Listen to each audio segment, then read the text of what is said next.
Okay, hey guys, it's JP from twocoastcustoms.com, and if you remembered in our last video, we made these predator dreads out of the foam, and since then I've sculpted and casted a bunch of beads to go on them to give them the correct look. And what I want to show you today is a technique that I use when I'm detail painting. And what this technique actually does is it will allow you to flood the paint from the brush onto the object. And what this enables you to do is get an opaque color by using a light color on a dark color. Now I know that sounds messed up, but I'll show you guys what I'm talking about here.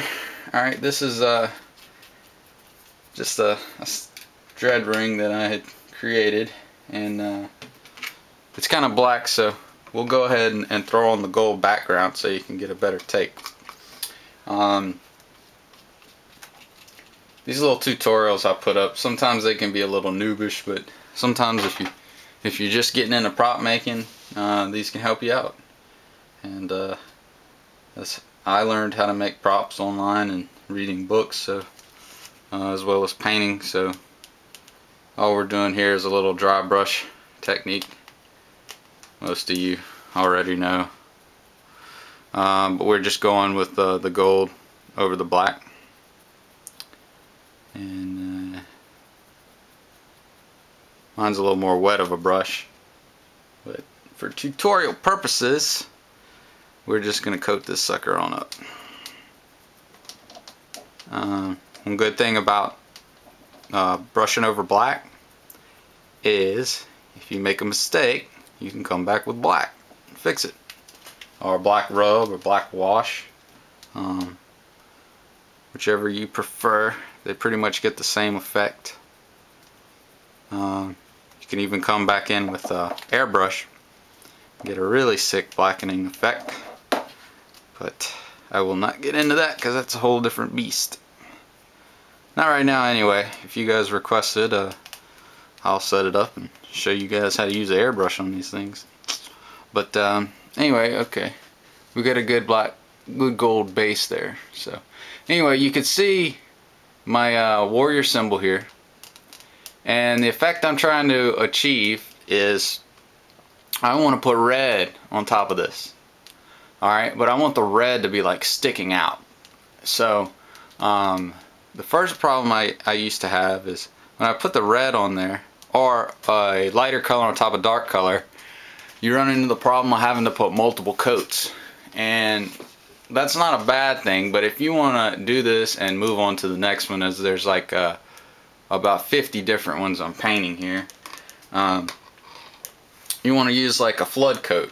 And what I mean by a flood coat is where you actually flood the paint off the tip of your brush onto the object, as opposed to actually using your brush as a brush and brushing it. I'll show you the brush I'm using here. I'll hold it against my thumb. It's kind of got a longer bristle, okay? And the reason you want this longer bristle is so you can actually drag it, okay, across what you're trying to paint in detail. And I've just wet the tip of the brush in some water, kind of shook it off, okay, and that gets the fibers moist so the paint will actually slide off a lot better. Okay, now what I'm going to do is I'm going to come right here. I have some red opaque acrylic paint. It's kind of along the lines of a fire engine red. I actually really dig this color. This is a folk art color, but it's very, very bright, vibrant, almost like my airbrush colors.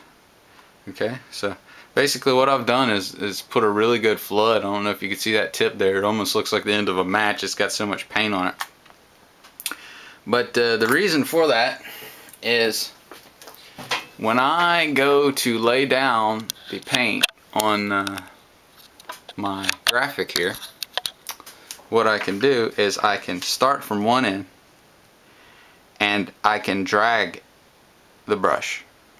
Okay, and because we've got our brush loaded up with paint, it's just gonna flood that paint right on to what we're painting here.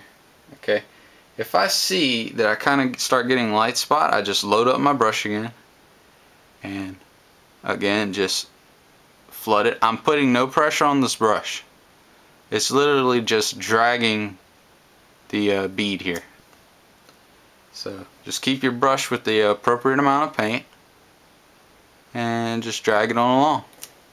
And this is putting us an opaque red right on the top of there, okay? When this dries, it's going to look just like that. You don't have to worry about the base color coming through as long as you get enough flood on there.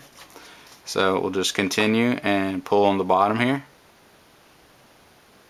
A lot of these techniques I show in these videos take a little time to get used to, especially the soft hand when you're sculpting or painting. But I try to do these videos, man, to help out people. Not so much that need help, but you know, I learned to make props and all my painting and stuff from books and online literature that other people wrote to help other people. So yeah, that's basically it, guys.